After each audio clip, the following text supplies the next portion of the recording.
Have you ever wondered how to make healthy zucchini muffins recipe, vegan, gluten-free? Stay tuned to find out. And welcome to the Vegan Pair. So let's get started. So I want to put the mixer on the mixer bowl. This is a KitchenAid. These work really well. Link in the description down below to the products that we talk about. So first, this is 4 cups of oat flour. We ground gluten-free oats in the dry grains container for Vitamix. These are very helpful if you make your own flours.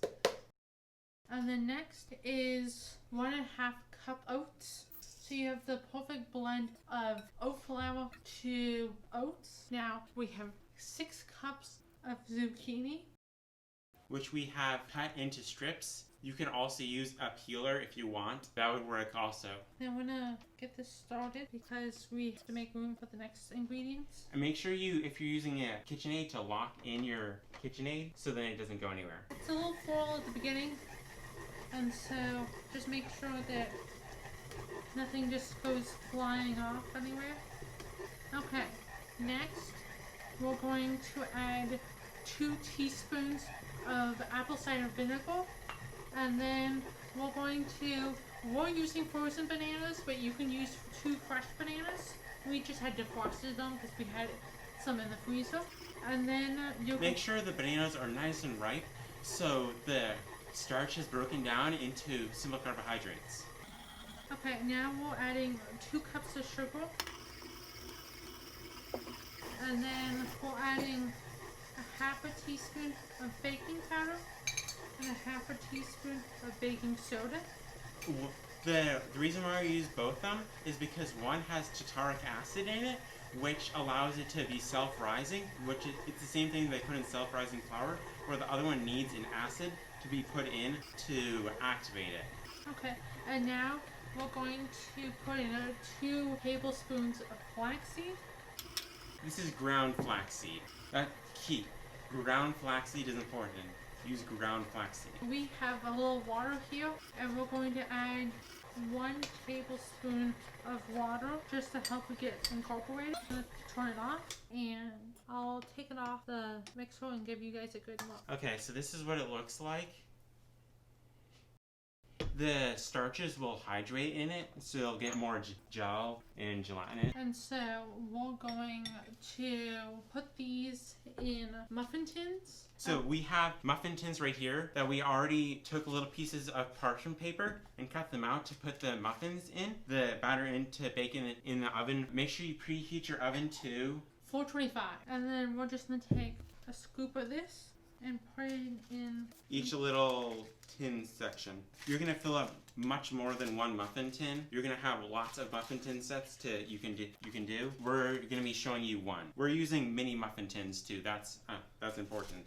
Mini muffin tins is a key thing because if you use large muffin tins, it'll cook differently. But the nice thing about mini muffins is it's just like a little snack, and you don't have to like split it or put it. It's like a good little tiny snack that's great. A little bit bigger than a canapé, a standard canapé. You could also use mini muffin tin papers, but we don't have any of those, so that's why we're doing the parchment. I also think that it kind of looks nice when it bakes. Gets that crinkly top around the top, like when you get muffins at a bakery or something, where they have that nice parchment or wax paper on the top. It also makes it so you have something to grab it out of, because we're going to be putting this in the oven, and then we're going to put more in here, and you just do that again and again. So having little things to grab them by is really helpful on the edges once the pan's really hot. No. Okay, so how long would you generally put this in for? 9 to 12 minutes, but it depends on how warm your oven wants.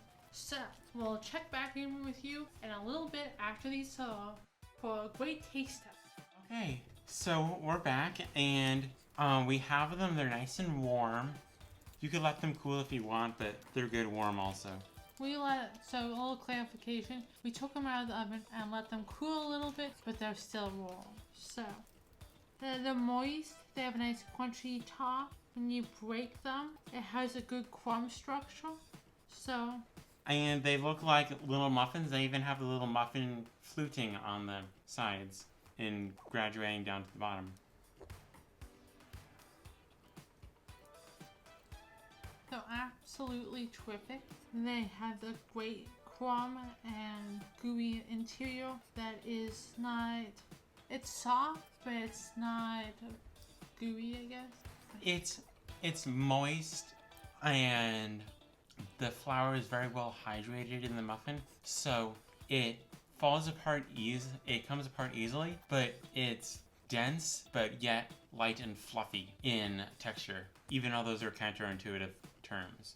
But the zucchini bread really gives it some extra body and flavor, and I really like it. It smells really good. It smells like when you go into a patisserie or a bakery and you go right during the morning and you go over to where they're making the pastries and stuff. It smells sort of like that. It smells really good.